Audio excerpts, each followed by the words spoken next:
Good morning and welcome to the Athletic NBA Daily for June 25th, 2025. We have Andrew Schlecht here. And ladies and gentlemen, we also have a bunch of trades. The Celtics are shredding their championship core. The Pelicans are doing stuff. And the NBA draft is today. Good morning, everybody. Good morning, Andrew. Good morning. My goodness. Lots of trades. Lots of things happening in the NBA very quickly. Sheesh. I Yeah. think everybody heard Aaron Wiggins' speech and just got scared. We just gotta we gotta do something. We gotta do something today. Okay, well, let's talk about that before the trade stuff happened. How was the parade?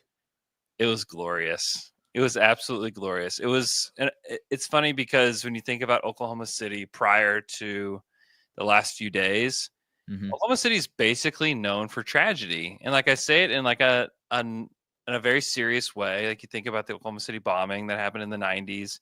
Yeah. Think about like tornadoes, like these devastating tornadoes that happen. This is without a doubt the most positive, impactful thing that has ever happened in the state of Oklahoma.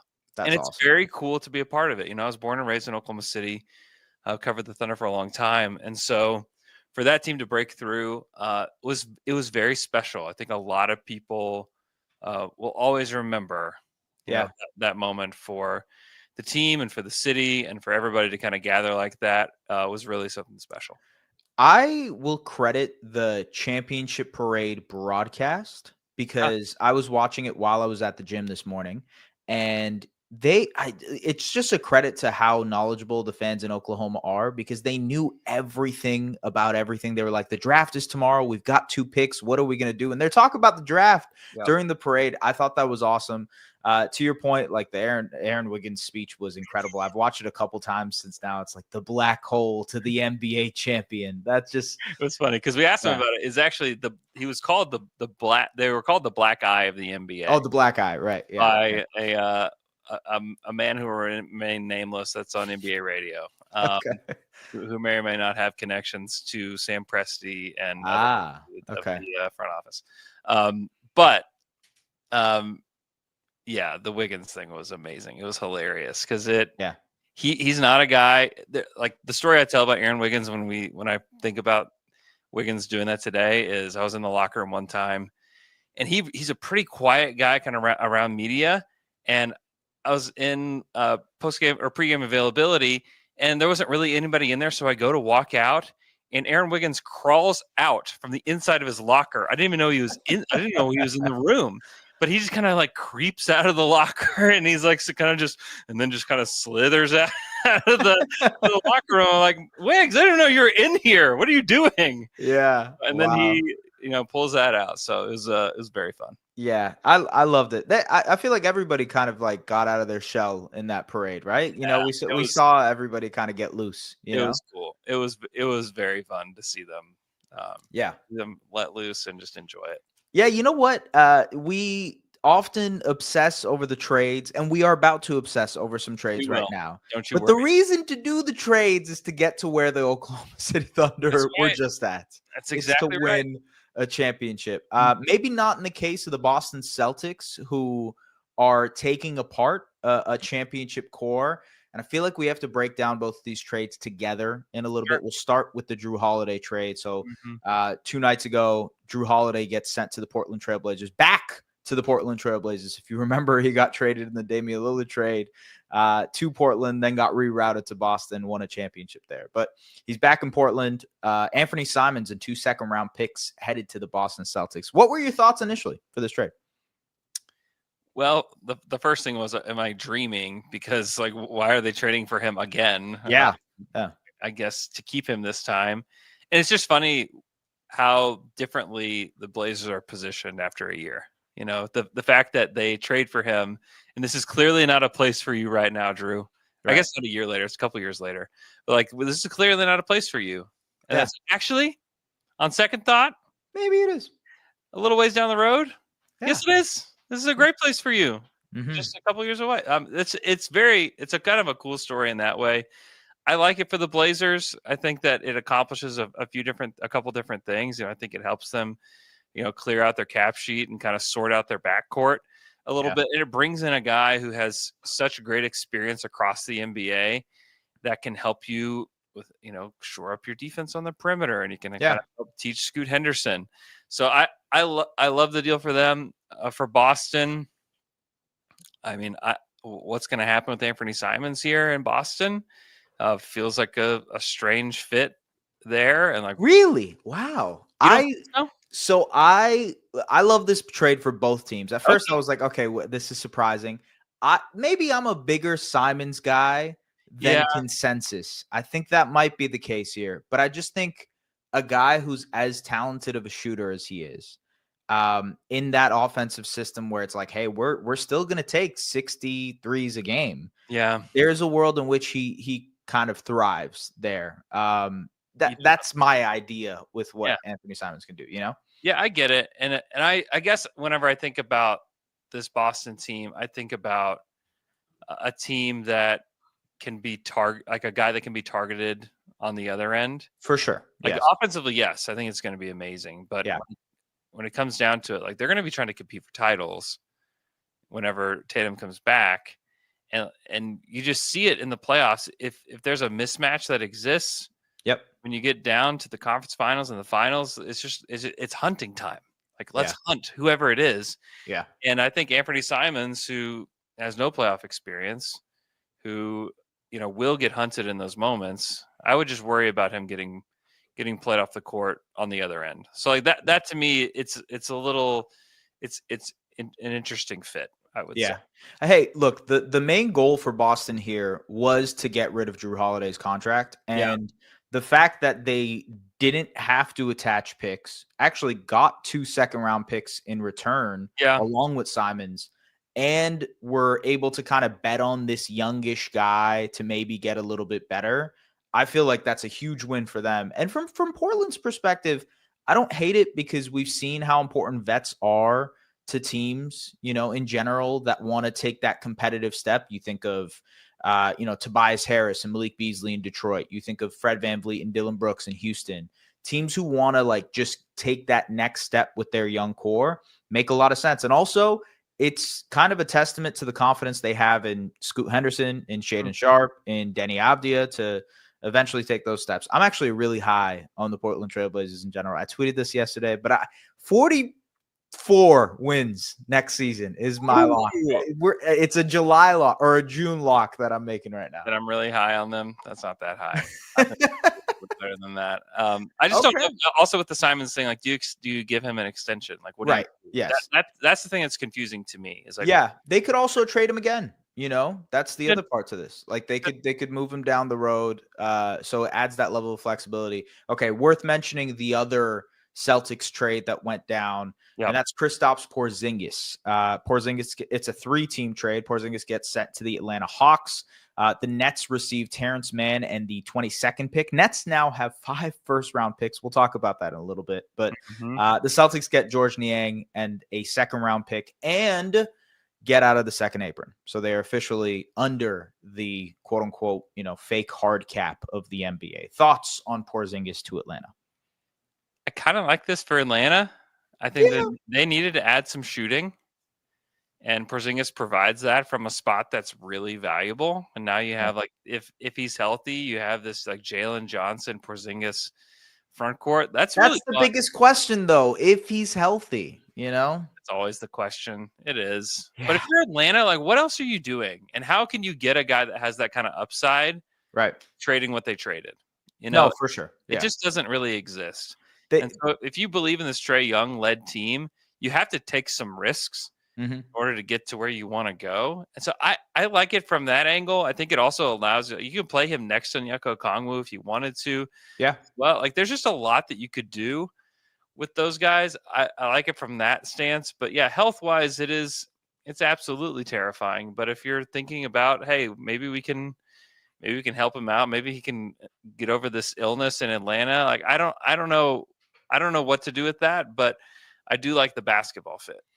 Yeah, the pick and pop stuff with Trae Young and Kristaps Porzingis could be very, very fun and lethal. I don't think he's really had a pick and pop threat in his career that I can think of. It's always been like that rim runner type, the Clint Capellas, the Onyeka Kongus of the world. Yep. That is fun. I think the connection him, Jalen Johnson, and Kristaps Porzingis can have in like Spain pick and roll actions would be a lot of fun too.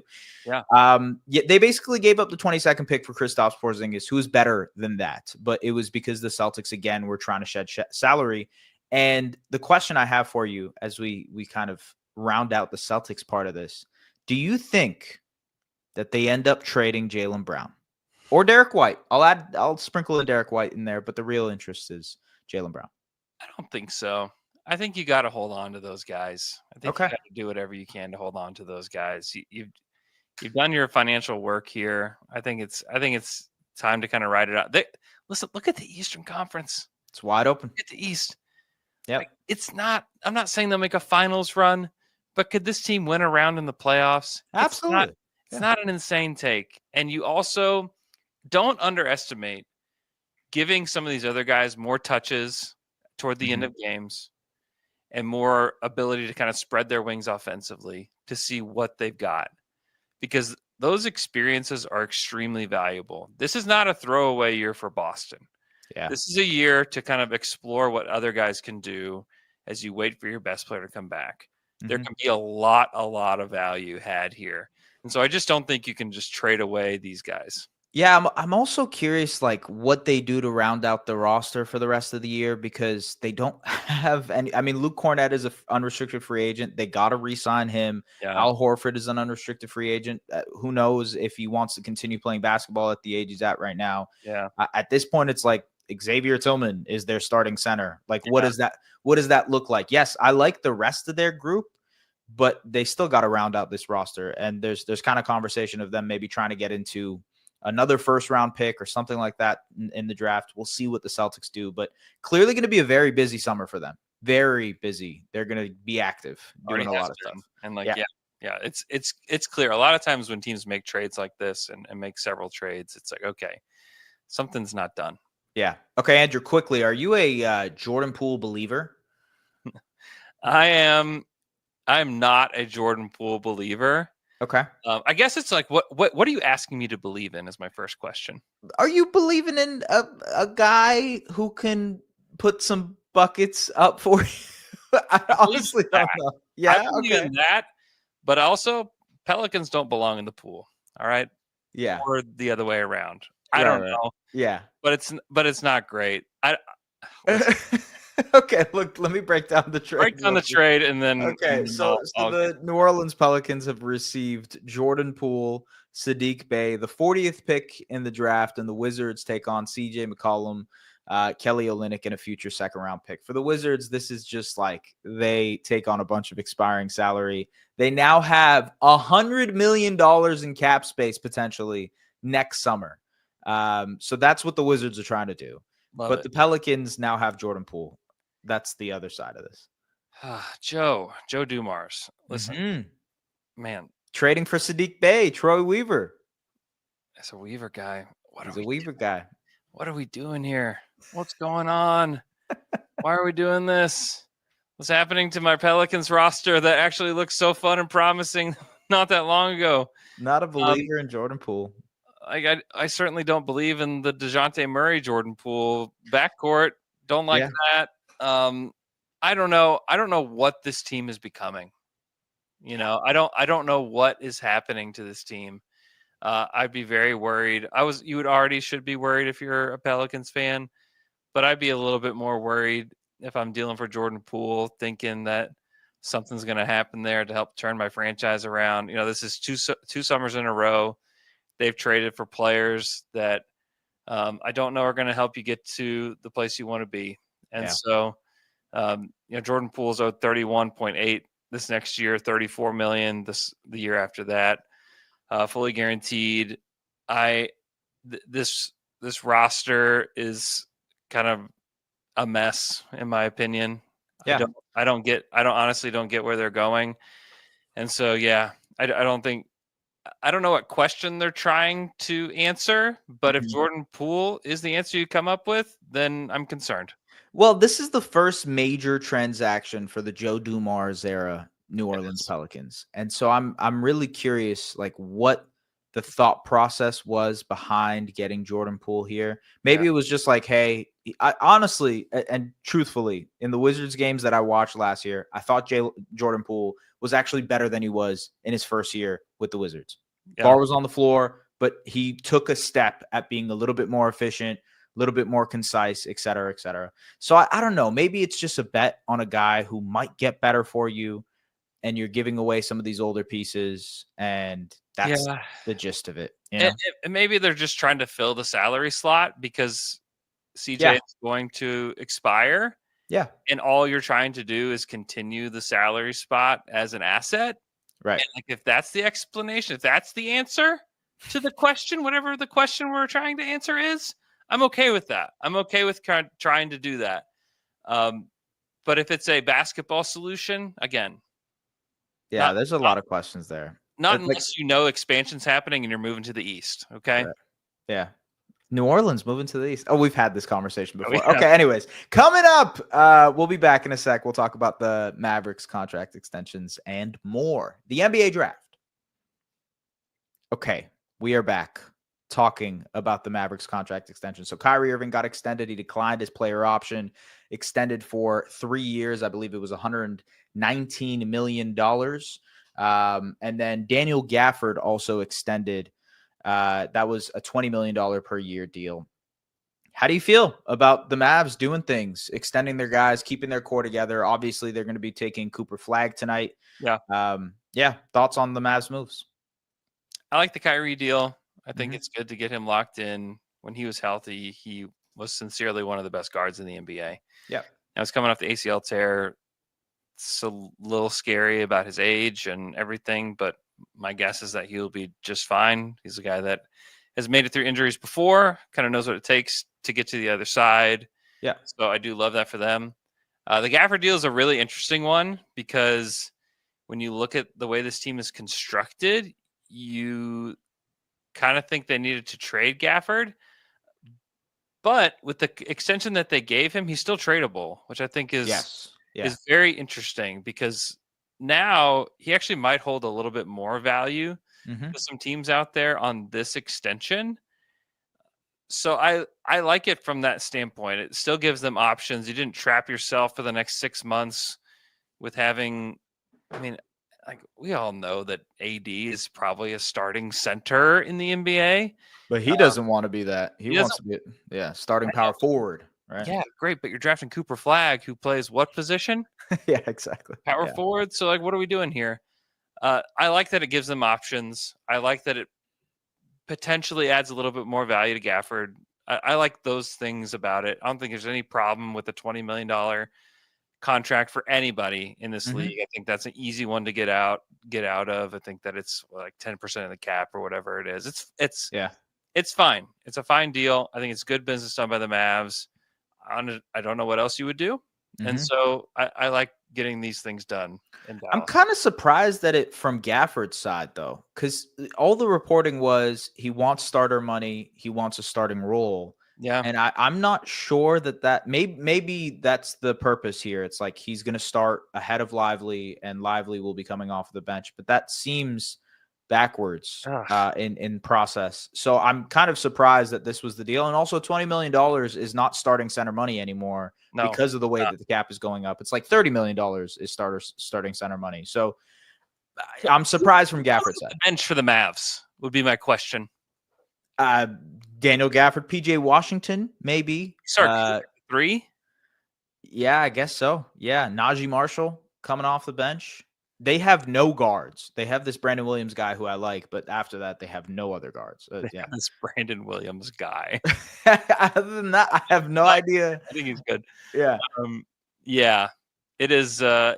It's tricky, but that's maybe where, like I said, you could trade Gafford. So maybe eventually, right? Yeah, maybe you could trade Gafford for somebody. Yeah, there's also the PJ Washington extension, so maybe that's the guy they trade to go out and like even up this roster a little bit. That's somebody's going to end up unhappy on this team as exactly.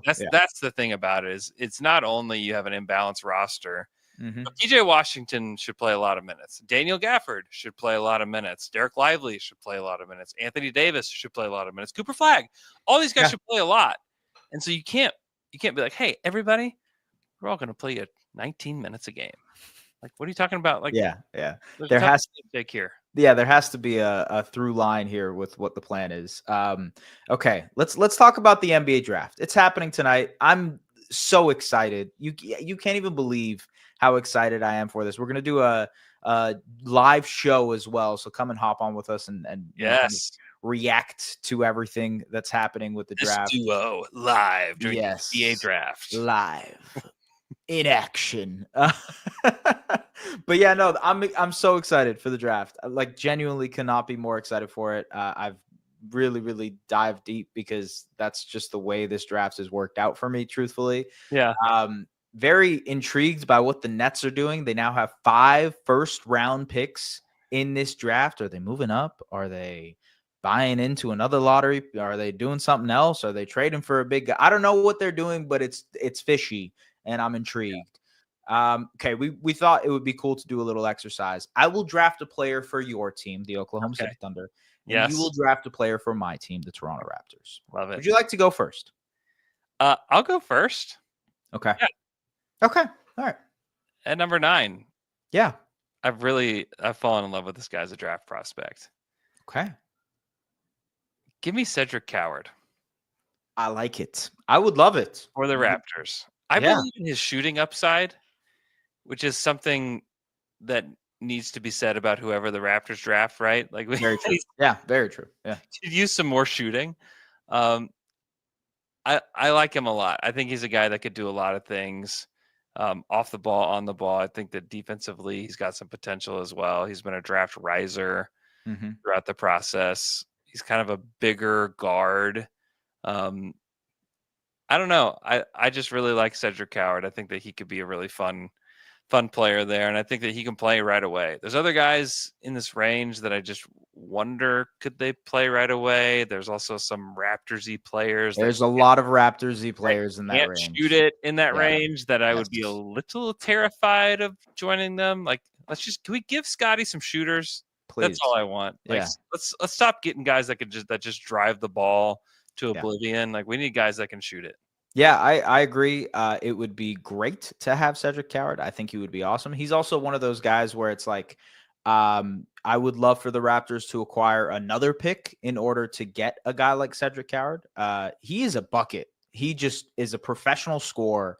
And because he's been through kind of multiple places, D3, then playing, and he was supposed to play at Duke and decided to just declare for the NBA draft. Like, he's kind of grown into his game. So to your point, experienced in what he can do too. Yeah. Okay. For the Oklahoma City Thunder, mm-hmm. You guys have 2 picks, obviously. So intrigued to see what you guys do there. Yeah, there's some trade up rumors. There's maybe even, who knows? Look at us. You know, it could be a possibility. Hey, you want 2 picks? Yeah, I know somebody's got 2 picks. Right? Yeah, exactly. We'll talk. Call my people. You call Messiah. I'll call Sam. We'll get them linked up. We'll see if they have each other's numbers. Yeah. They're pretty well acquainted. I will say they know each other very well. Okay. I would say the guy that I'm looking at for you, you could go a bunch of different directions. I feel like Oklahoma City loves to find a guy with character. Yes. But I think a dude that you guys would just fall in love with is Thomas Sorber. Yeah. Georgetown guy, big man, long arms, so matches the kind of descriptors in terms of the defense you guys like to play with, the activity and deflections and whatnot. Yeah. I don't want to say a Hartenstein replacement because Hartenstein's still a part of this team, but eventually could be a Hartenstein replacement. Yep. That to me is the intrigue of Sorber, who can put the ball on the floor, make plays offensively. I've had this comp for a little bit, but he kind of reminds me of Roy Hibbert. He's a little smaller than Roy Hibbert, but he's long. He's a lot smaller than Roy Hibbert. Yes. Roy Hibbert's like 7'1" or whatever, and Thomas Sorber's like 6'9", but he is a giant in terms of arms, like huge length, like wingspan through the roof. We got Georgetown. We got the slow feet. We got everything. It kind of matches. It does. And he does the vertical. He stays vertical. It's incredible to watch. Yep. Thomas Sorber for the Oklahoma City Thunder. I really like that pick. Yeah, I don't mind that one. It's finding the third center or fourth center now, to go behind Jay Will. Yeah. It's a little boring. It's a little bit boring. I would like take your fun pick and the other pick, Yeah, you could get, maybe Liam McNeely falls to me at 24. Then I could be a little happy, but I think he's going in that probably 17 to 21 range, I would guess. But, little boring, but maybe he is that replacement, because the Thunder are going to have to make some tough decisions here eventually. Years. Yeah. And Hartenstein has a team option on his, not this next year, but the year after that. Right. And so maybe he extends. The guy was wearing a shirt with Nick Collison's face on it today. Maybe that's signaling, hey, you know what? Nick Collison took less money to stay here. He did. Maybe I'll do the same thing to stick around OKC. Maybe it's a signal out there. And Thomas Sorber, you can stay away. I have no idea. But we'll find out. I don't mind the Sorber pick. Do you have a position you like? Because you're an NBA champion. I don't know what position you really need. And they also there's no roster spots. So what position do you really want for this Thunder team? Oh, I don't know. I would like a bigger wing. Shooting, I guess. And that could shoot it a little bit. That would be nice. A lot of people draw Colin Murray-Boyle's lines to the Thunder. Obviously not a shooter, kind of the anti-shooter. He was one of the Raptorsy guys I was thinking of. Definitely is a Raptorsy guy. 6'8", defends, passes, does all the deflection stuff that you like. That. I could also see Cedric Coward for you guys, to be honest with you. I would like that a lot. I don't know that he gets to 15, but fair enough. I like him. I also like Nick Clifford from Colorado State. I think he is a fun player. He's like J-Dub's age, basically, though. Yeah, I know. He's an older guy. Yeah, he's basically like a veteran at this point. He's a super senior. I think he is legitimately 4 years older than Nikola Topic. So I think that the Thunder usually don't draft guys that are that old. But I think he's interesting for sure. I just please don't, Sam, please don't take Jaeger Demon. Just please don't do it. Don't do it. That's my only thing. Another Topic type. Listen, have you ever heard this story? Thunder take a giant point guard that can't shoot. They love them though. They're hoping passer. They just want the one guy. Yeah, they just want one guy. I can't wait for this draft. There are a lot of fun characters in this. Yes. Also, I mentioned Neek. I don't know if his name is Dominique. I couldn't find it in Sam Vecini's draft guide. It doesn't say that it is. And so I'm just sitting here holding out hope that we get the first Neek ever in the NBA. His mama calls him Neek, so I'm going to call him Neek. That's what I'm just going to go with. I don't know. I love welcoming brand new first names to the NBA. It's one of my favorite things. Yeah. Hopefully there's an Esfandiar one day in the NBA. How cool would that be? What a brand new first name, Yeah, that would rock. There hasn't been a common, has there? I don't know. No, maybe not. I don't think so. There hasn't been. Okay. Yeah. There hasn't been. And you know what? We're welcoming at least 2 new first names to the NBA. Wonderful. I love it. No con ever either. No con. A lot of very fun first name guys. Yeah.